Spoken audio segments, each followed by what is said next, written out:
Madalas ba ay parang balisado ka, hindi agad mapagkatulog sa gabi at hirap magkaroon ng mahimbing na pagtulog. Kung makatulog naman ay madalas magkaroon ng masamang panaginip. Ikaw ay balisado at walang kapahingahan. Naapektuhan na ang iyong pang-araw-araw na gawain, lalo na ang iyong trabaho o negosyo. Dahilan para mahirapan ka sa pera. Sinasabing ang lahat ng bagay sa mundo ay may enerhiya. Madalas ay hindi natin ito nakikita. May positibo at negatibo. At madalas, kapag tayo ay nagpapahinga o di naman kaya ay nakakatulog, dito mas pumapasok ang iba't ibang enerhiya sa ating katawan. Kaya naman mahalagang pag-ingatan lalo na ang pwesto kung saan tayo natutulog. Ito dapat ay klaro mula sa anumang negatibong enerhiya. Nang sa gayon, ay positibong enerhiya lamang ang ating madalas sa buong araw. Alalahanin na 70%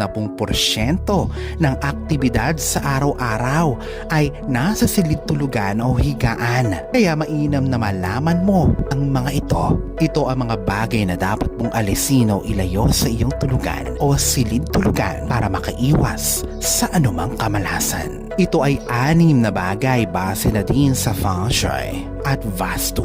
Kung ngayon ka pa lang sa channel na ito, huwag kalimutang i-like at i-share ang video na ito. Mag-subscribe ka na din. I-click ang bell at all para lagi kang updated sa mga pinakabago kong pampaswerte videos.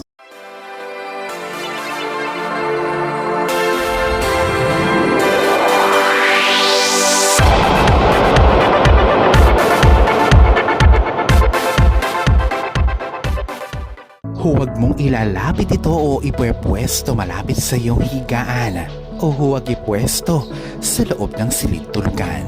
Una, salamin.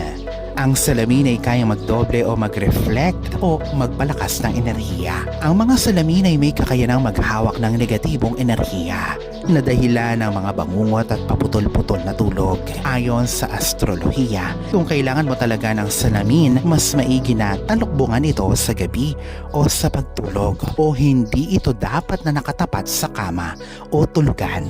Pangalawa, mga water feature. Ang pagposisyon ng mga water element gaya ng aquarium o fountain ay nakakapagpakalma. Ngunit pagdating sa equilibrium ng mga elemental energies ay kayang ma-upset o masira nito ito kasunod ng iyong higaan na siyang nagdudulot ng sirang tulog.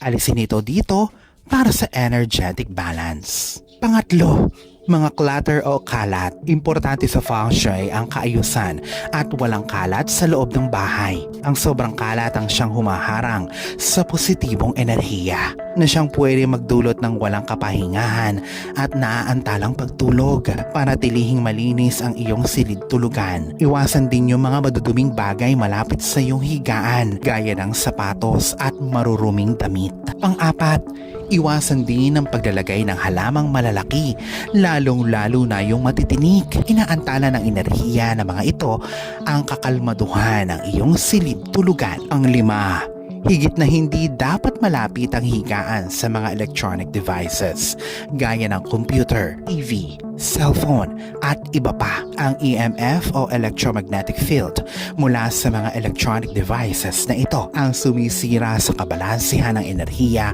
sa iyong katawan. Pang-6, ang mga sirang bagay o may damage na gamit ay rumerepresenta sa mga hindi katuparan ng mga pangarap at tigil na enerhiya.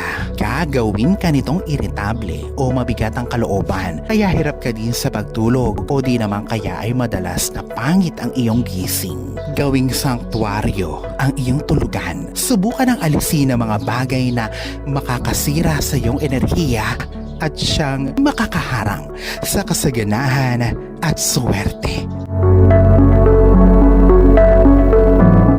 Alalahanin na sa poong may kapal pa din, nagmumula ang lahat ng pagpapala, ang kasipagan at ang kabutihan sa ating kapwa kasabay ng buo mong pananalig sa may kapal.